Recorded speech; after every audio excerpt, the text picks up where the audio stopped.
I eat pizza for breakfast. I eat pizza as a snack, for lunch, as a snack, for dinner. And then after like 4 or 5 days of eating pizza all day, every day, literally the only thing I want is more pizza.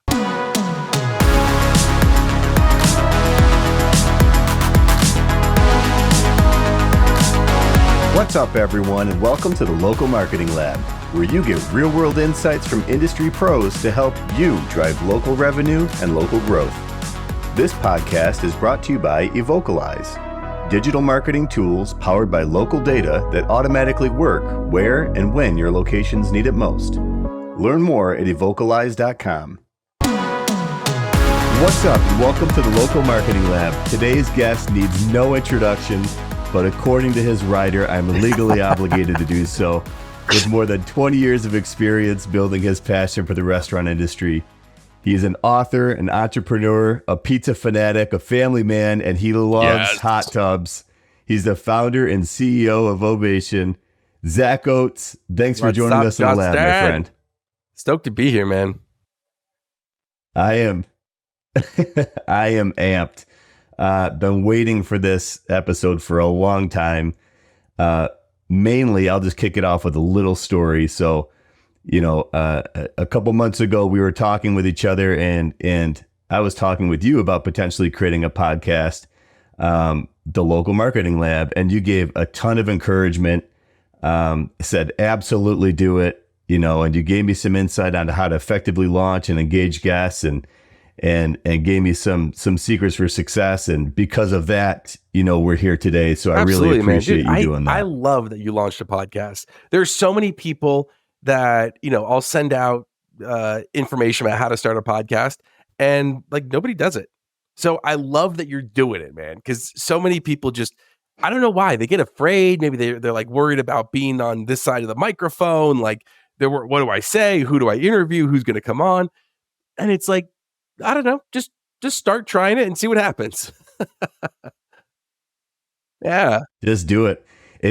I think for the most part, I think a lot of things from a marketing standpoint are there's barriers that get in front of people getting started. Like there's a level of commitment, or there's a lot of, thoughts around like, is it going to be good enough, or just doubts. And until you start, that's what we encourage our listeners to do with a lot of things. Just start doing something, generate some key learnings, and go from there. What do they talk about? That don't let perfection be the enemy of progress.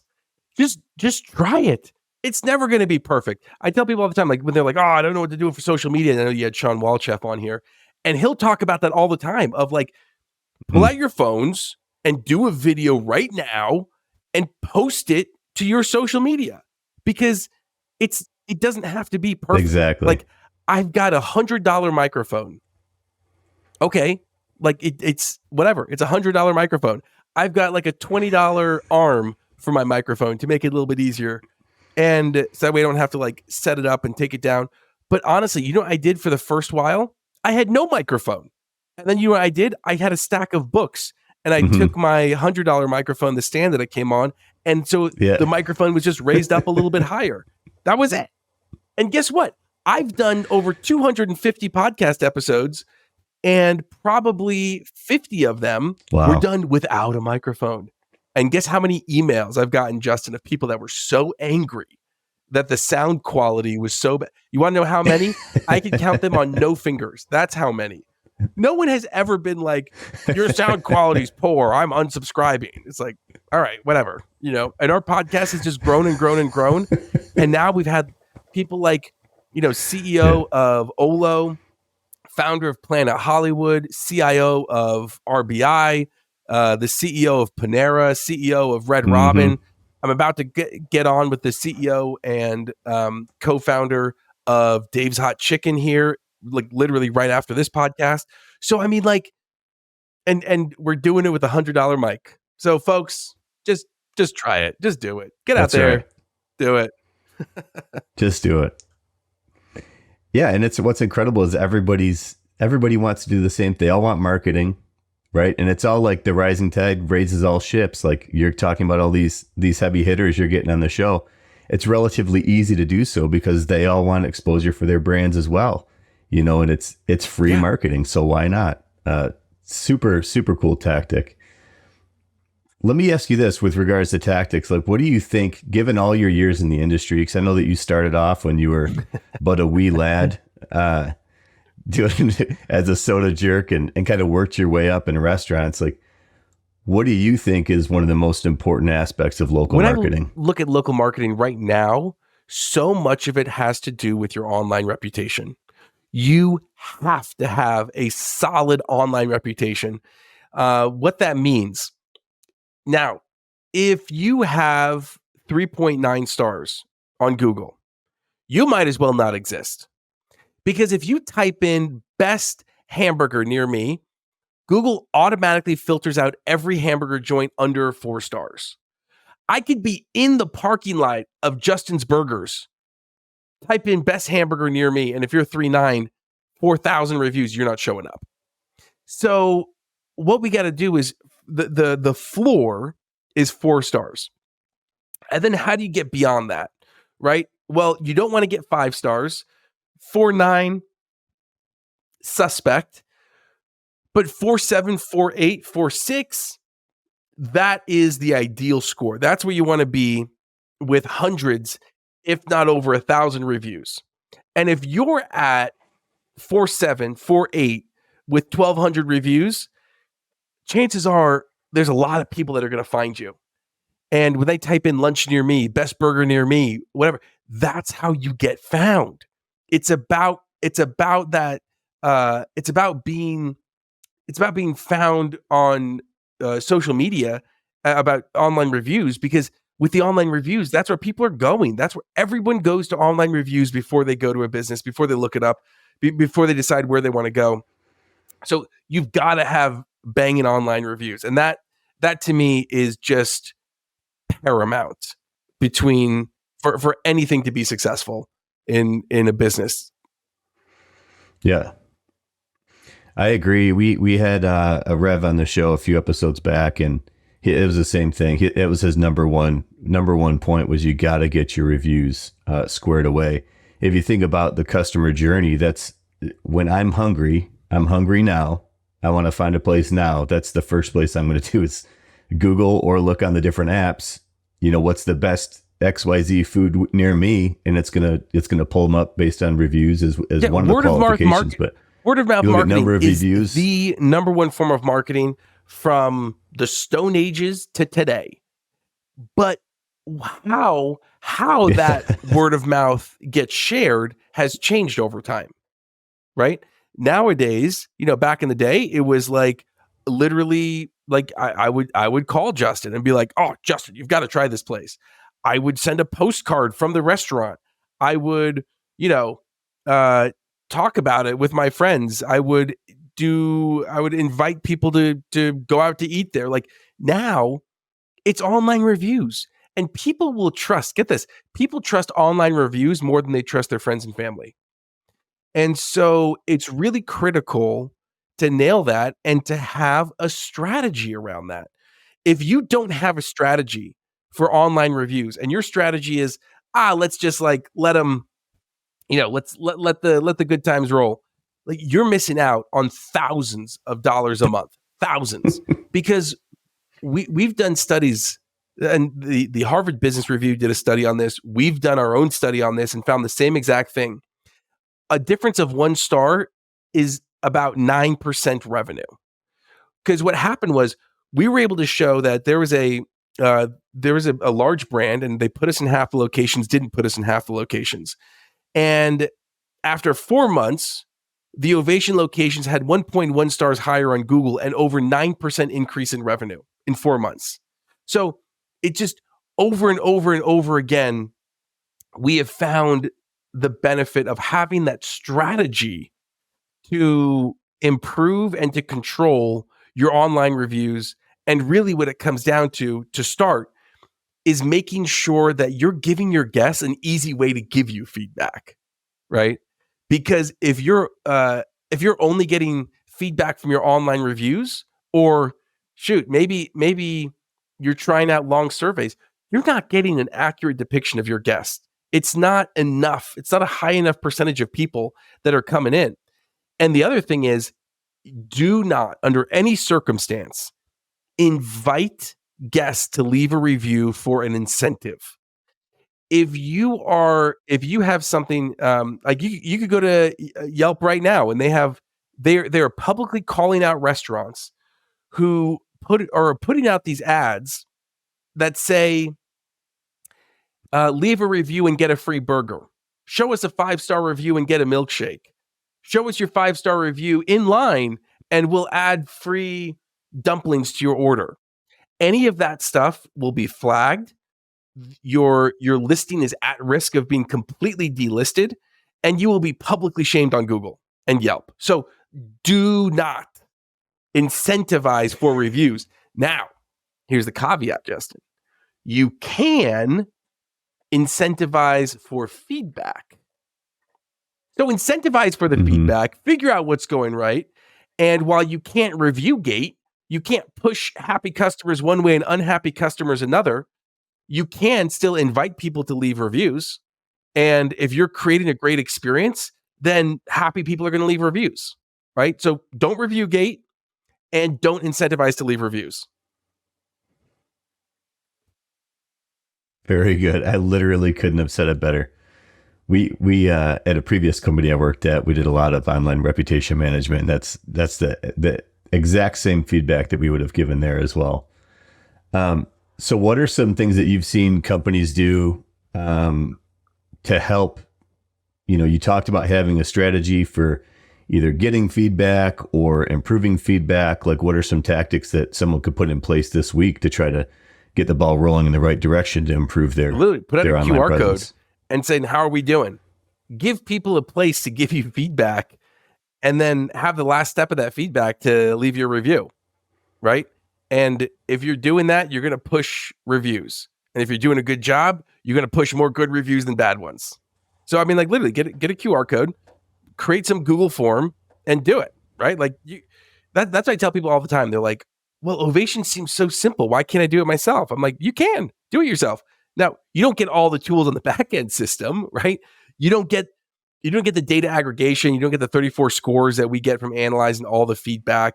You don't get the opportunity to communicate in real time via text. Like, there's a lot of things that you don't get, but the fundamental premise is not a hard premise. Ask people how they like their experience, right? Do a table touch digitally. Now, unfortunately, we do own the trademark for digital table touch, so you can't actually use the phrase digital table touch. But because that's what we do is we are like, hey, how was everything? We're that friendly server, except nowadays, if you ask them, they're never going to be honest with you. Whereas back in the day, they may have told you what was going wrong. But nowadays, if it's good, they say it was good. If it was bad, they say it was good. And then go leave you a 1-star review. But digitally, we found that guests are so much more willing to be honest. Yeah, that's true. Yeah, if anyone ever, even if I've had a poor experience, they ask me to my face, I always tell them, that was good. Nobody wants to be, it comes off as rude or, demeaning, telling someone they had even though it's, candid feedback, telling someone they had a bad experience just doesn't, seems wrong, to do it face to face. Yeah, having that digital tool is, I think it's pretty critical to be able to capture that feedback that's honest and accurate so that you can actually make changes based off of it. Very cool. So let me ask you this, Zach, who's doing stuff from a local marketing standpoint that you'd like to call out? Maybe they're doing something really cool or innovative or unique that stuck out to you. The two people that we've already talked about are Rev and Sean. Rev Ciancio, Sean Walchef. Those are two people that are doing things very differently, and they're both working so well. And they're two people that, if I had a budding restaurant, I would follow them, and I would take as much advice from them as you can. And frankly, I would probably hire them too. I love both of them. Rev has worked with us for 3 years now, consistently. So we love working with Rev. Sean has been longtime customer on our board of advisors, like just someone that's been so helpful in giving advice and helping shape who we are. Another person to check out is Scott Porter of San Diablo Churros. He was actually our very first customer, and he's been able to not only keep his catering and his catering business revving, but he's been able to even go into CPG, right? Like, hold on, check this out. So here we go. This guy went from a restaurant to packaging up churros, a churro kit in the box, legit. And it's called Churro Fiesta in a box. And it is just such a cool idea. It's got churro maker, churro mix, fillings. It's got some like fun things for a party. So he pivoted to this during COVID and just has crushed it. And so it's been really cool to see people trying different things outside of the norm. And so anyway, that's something I really appreciate, someone like Scott who gets out there and tries. Those are three people I think that are doing things in different ways that are all being extremely successful. Yeah, I can definitely attest to what you said about Sean and Rev. Those guys, if you're not following them, you need to follow them. I follow them. I'm constantly getting new content ideas and continue to learn, even being a marketing leader. They still have such great advice and input, insights. I can leverage it daily. So definitely give them a follow. I love the example of the churros. I love churros myself, and I saw that box and I need San one. Diablo, go check them out. They've been amazing, and their tagline is something like "Heaven sent, wicked good," and they really are so good. Oh, that's pretty good. One of the things that I also understand you think is really good is I love pizza. I love pizza. I love pizza so much. I could eat pizza. Like when I go to the International Pizza Expo, I eat pizza for breakfast. I eat pizza as a snack, for lunch, as a snack, for dinner. And then after like 4 or 5 days of eating pizza all day, every day, literally the only thing I want is more pizza. Like that's all I want. I just want pizza. I love pizza. One of my favorite pizza places, if you don't know Tony Gemignani, he's phenomenal. I love his pizza place in Vegas. It's one of my favorite pizzerias around, and it's called The Good Pie. So like it's down there on Fremont Street. Amazing pizza, all kinds of pizza. It's great. Via 313 is another awesome pizzeria. If you don't know Mike Bausch, someone that you should follow, Andolini's Pizzeria, voted one of the top 10 pizzerias in the nation. Just like there is just so many amazing pizza places, and Sophie's Pizza in San Antonio. You wouldn't expect it. Like it's not like a super well-known brand, but amazing pizza. There's great pizza in, what is that? What's that place called? I follow them on Instagram, and it's like they do Texas style pizza, and they do such good pizza. Hold on, I need to Texas style pizza. I gotta like in Grapevine sauced. That's right, sauced. They do amazing pizza as well. They're based in Grapevine, Texas, and anyway, I just everywhere I go, I just try to have like the best pizza, and there's so many places to go. I would go to a pizza place over a 5-star steak restaurant any day of the week. And I love me some steak. Wow. Let me ask you this. Have you ever enjoyed pizza in a hot tub?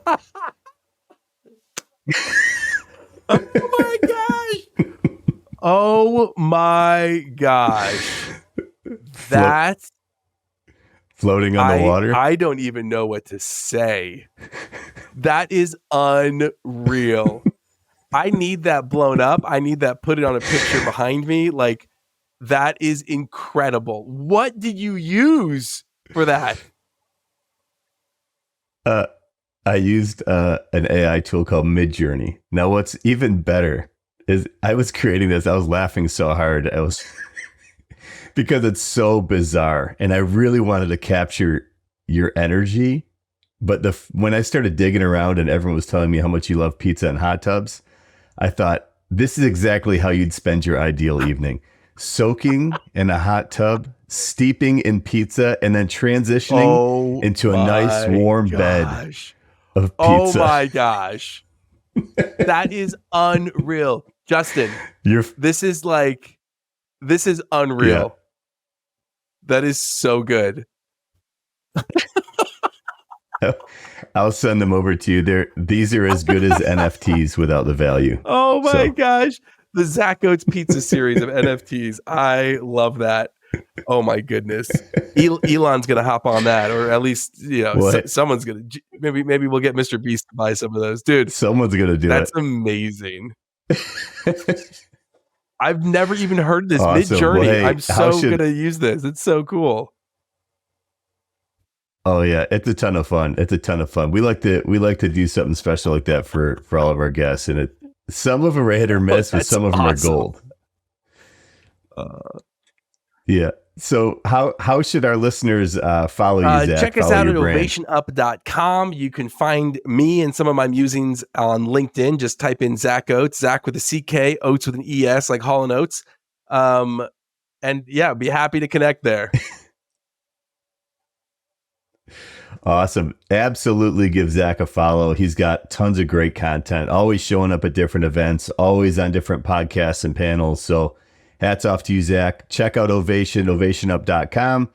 They've got some super simple 2-question surveys that help you kind of keep a finger on the pulse of your guest experience. So in honor of Zack, grab a slice of your favorite pizza, maybe even the whole dang thing, throw it in a hot tub and jump in.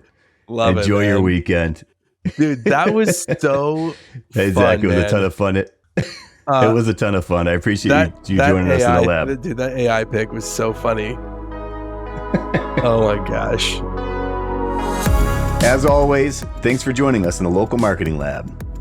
This podcast is brought to you by Evocalize. To learn how Evocalize can help you grow your business, visit evocalize.com.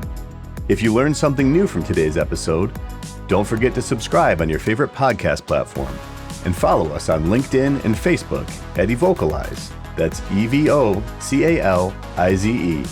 And on X at Evocalize Inc. And remember, keep innovating and trying new things. You never know what's going to connect with your audience until you try. And until next time, thanks for listening.